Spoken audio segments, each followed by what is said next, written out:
Rheumatoid arthritis. Arthritis হচ্ছে জয়েন্টের রোগ, প্রদাহ।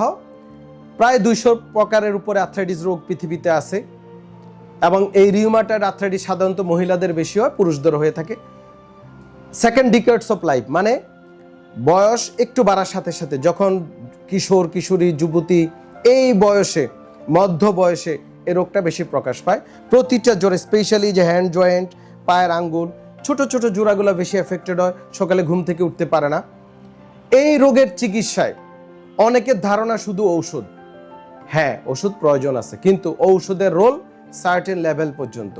এইটার প্রপার ট্রিটমেন্ট হচ্ছে এমডিটি অ্যাপ্রোচ ট্রিটমেন্ট, পুনর্বাসনের একটা পদ্ধতি, যেটা আমরা ডিপিআরসিতে করে থাকি। সেই ক্ষেত্রে রুগী জোড়াগুলা পেইন কমে যাবে, বেঁকে যাওয়া, ডিসেবল হয়ে পড়া, বিছনা পড়ে যাওয়া থেকে রুগী ইনশাআল্লাহ সুস্থ থাকতে পারবে।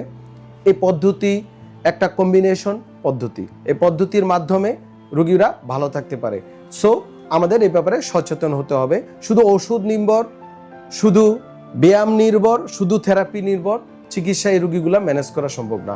টোটাল হলিস্টিক এমডিটি অ্যাপ্রোচ যখন আমরা করব, মাল্টিডিসিপ্লিনারি টিম অ্যাপ্রোচ, এখানে বিভিন্ন ইলেকট্রিক্যাল মডালিটিস ব্যবহার করা হতে পারে, এখানে স্টিম বাথ, সোনা, জাকুজি, পাশাপাশি রুগীকে সাইকোলজিক্যাল মোটিভেটেড করতে হবে। এসব রুগীগুলো ডিপ্রেশনে পড়ে থাকে, বিছনা পড়ে থাকে, হাঁটতে চায় না, চলাফেরা করতে চায় না, ভালো খাবার খেতে হবে, হ্যাঁ, হাসি খুশি থাকতে হবে, সামাজিক পারিবারিক বিভিন্ন ধর্মীয় অনুষ্ঠানগুলোতে যোগদান করতে হবে, তাহলে রুগীগুলো ভালো থাকে।